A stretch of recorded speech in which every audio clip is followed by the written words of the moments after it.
Hello and welcome back to Guitar Solo Dojo.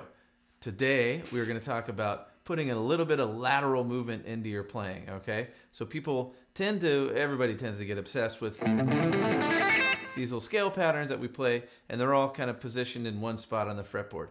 But we're going to use the major scale to get you moving around the fretboard just a little bit. So it's very simple. Hopefully you know the major scale. If you don't, it's a very simple formula. We have a half step between the third and the fourth note, and a half step between the seventh and back to the first note, or the octave, or the root, whatever you want to call it, and everything else has a whole step between it. So the pattern of intervals, as you may have heard, is whole, whole, half, whole, whole, whole, half. I prefer not to think about it like that because it gets confusing later for some other things that you can do. And so instead of thinking of whole, whole, half, whole, whole, whole, half, you could think, okay, 3 to 4 is a half, 7 to 1, or the octave is a half, and everything else is a whole. The advantage of that, the huge advantage, is that if I decided I want to play modally, say I want to play Dorian, I know that Dorian just starts on the second note of the major scale. And if I just think of this in terms of 2, 3, 4, 5, 6, 7, 1, 2, then all of a sudden 3 and 4 and 7, 1 never change their relative position. You're just starting from the second note. So I can start on any note that I want right here, say, and I think, okay, this is note number 2, which would be the beginning of Dorian. So I go 2, 3, 4, half step between 3 and 4, 5, 6, 7, 1, 7 and 1 have the half step, and then 2. And you can do that using any of the modes. So if you wanted to play Phrygian, say, you would start from note number 3.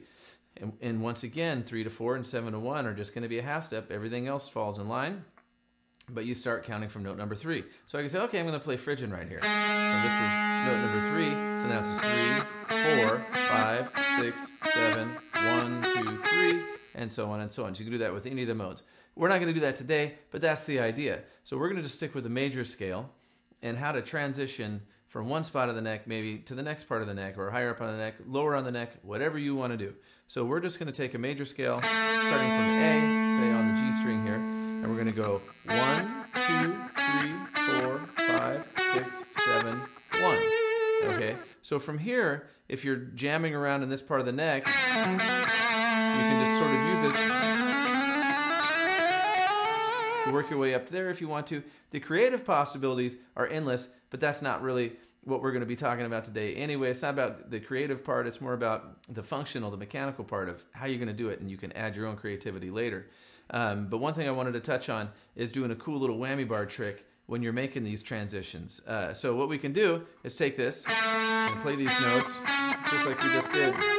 Only I'm going to pre-bend the whammy bar down and hammer on into every note of the scale. So it's going to be like this. Now,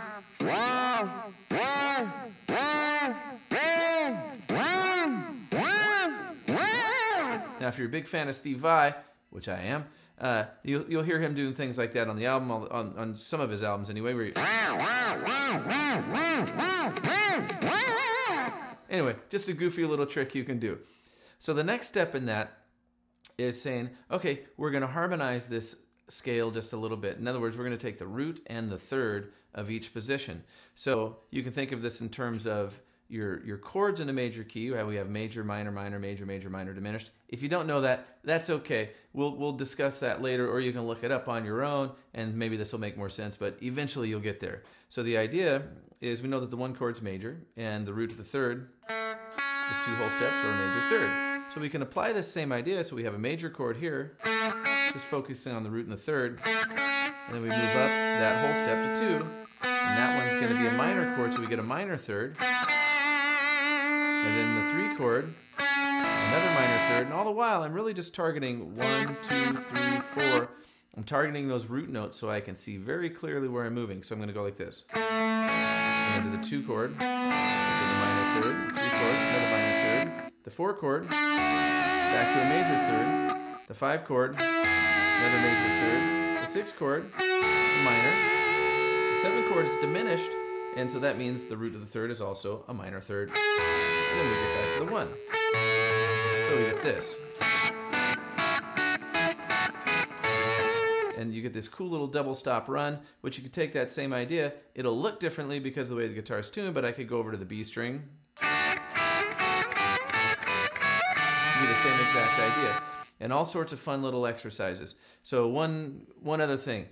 You can take this idea And instead of just playing it as a chord, right, we can take, say, a 3-note pattern. And I'm going to go down on the root note, and then down again, sweep down to the third, and then an upstroke on that third.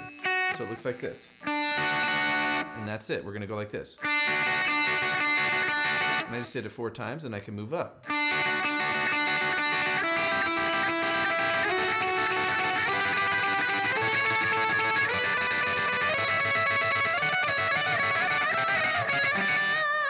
But anyway, that's basically how it goes. Have fun with that.